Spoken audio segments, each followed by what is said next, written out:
never made it as a wise man. I couldn't cut it as a poor man stealing. Tired of living like a blind man. I'm sick aside without a sense of feeling. And this is how you remind me. Je m'appelle Fred Janin, je suis moniteur VTT, mais je pratique aussi ma passion en dehors. Je viens de me faire justement le circuit de la méga avalanche, 2200 mètres de dénivelé, à fond les ballons avec une bande de potes.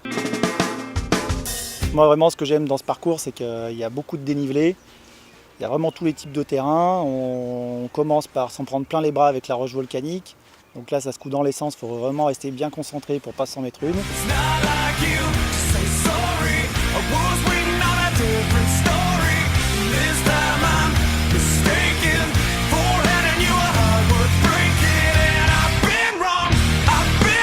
Ensuite on arrive le long de la crête, où là c'est un petit peu vallonné avec des racines dans les sous-bois.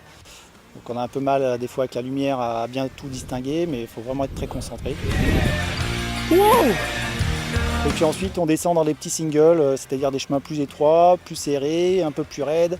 Alors là quand c'est mouillé, il y a vraiment des bonnes sensations de glisse, voire même des fois on a l'impression qu'on ne contrôle plus rien et on serre les fesses jusqu'en bas. Putain, c'est gamin assuré là. C'est impressionnant là. C'est vraiment un beau parcours, il y a vraiment de tout. Et moi je l'adore parce que c'est vraiment une heure et demie intense avec plein de sensations, quoi.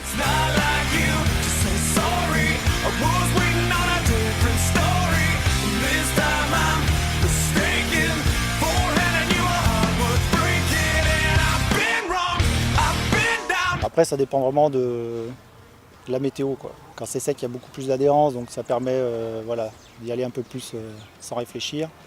Et quand c'est mouillé et bien gras, il y a les fameuses plaques de terre miroir, plus les racines, qui font que ça devient beaucoup plus technique hein, au niveau du pilotage et beaucoup plus précis, quoi.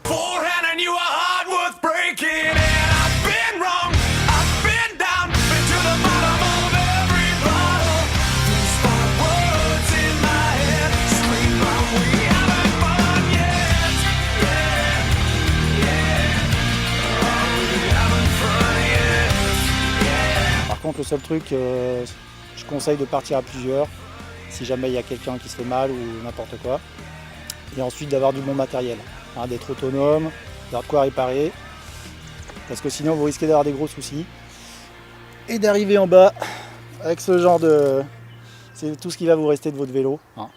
Donc pour éviter ça, soyez prudents et partez avec du bon matos. Allez, à plus sur les pistes.